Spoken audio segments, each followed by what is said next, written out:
India, which I didn't actually, but 60s and 70s India, this is the kind of music you heard. Music from the Hindi films, the music of R.D. Burman, S.D. Burman, and it was basically from the Lakshmikant Pyarelal kind of Gharana at that stage. It had that particular unique flavor which made it so attractive. Wolfie wrote a couple of songs like this, and he wrote this for the particular movie, so we didn't get involved in that copyright there because the Moktuzo Kitla Shela was actually done for the movie. Which has recorded a whole bunch of songs there, so I'm going to leave you to listen to all that kind of music. It's time to close up. I'll tell you something about the future projects and what was actually the inspiration for this. When I actually started out to do this, I had a long kind of history in music before. Okay, if you read the bio, it says attorney, lawyer, and all that kind of stuff. Well, I was involved in a lot of music, and some of you may have known my sons before. They used to be here. They performed at the Kala Academy before, but they're big guys now. And I mean big guys as in like they've grown. One of them is doing medicine, and the other one's doing all sorts of stuff. So I actually got an interest. I always loved Konkani music, and my father's the one who started transcribing this a long time ago, about 50 years back. He didn't get very far, just did a couple of them, and so 50 years later I took up his project. But somewhere along the way I got interested in Indian music, Bollywood music, and that was my original project, Bollywood music. And I wrote down almost 100 songs, Bollywood songs, and I sat down with them and I looked at the music, and it was amazing stuff. Much of it was taken from different places. I can't say that most of it was original, because if you actually know the music, you can like trace it back. Like there was a very famous Hindi tune that went da da da da da da da da da da da da da. Tracy, you know that, right?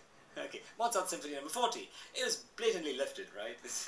But you know, Mozart has been dead like a couple of 100 years now. There's no way you can come back and sue these composers. But that's the kind of stuff that went on. So it wasn't difficult to transcribe quite a lot of it. But most of the music that was really beautiful from the 70s was the music of R.D. Burman and S.D. Burman.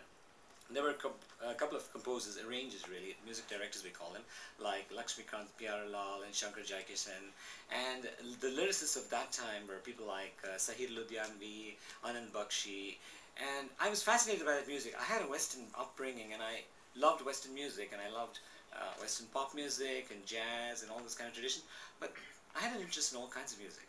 And I really loved African music, Indian music. So when I sat down with these Bollywood songs, they're like, you know, people from my circle, they're like, what are you listening to this kind of stuff? I mean, you know, it's like, to them it was esoteric. But it has the beauty of melody, it has the beauty of line in it. You listen to some of the stuff from the 70s, like Rup Tera Mastana. I'm sure you know these songs, right? Rup Tera Mastana, you know, that kind of stuff. Old-time classics like Ajibadas, Ajibadas, okay, when I used to sing this to my family, they're like, oh, you know. But if you love music, you love all this kind of stuff. There's such a beautiful, like the 70s and 80s, there was some really beautiful stuff, just like in Konkani music, same in Bollywood music.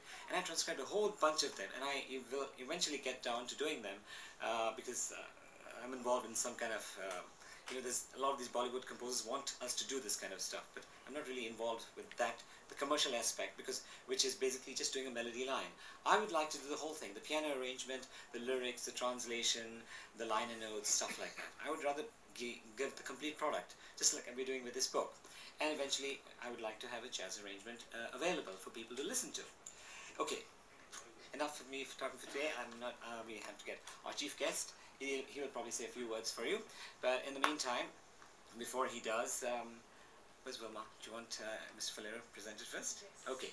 So, let's Svetlana. Where's Svetlana?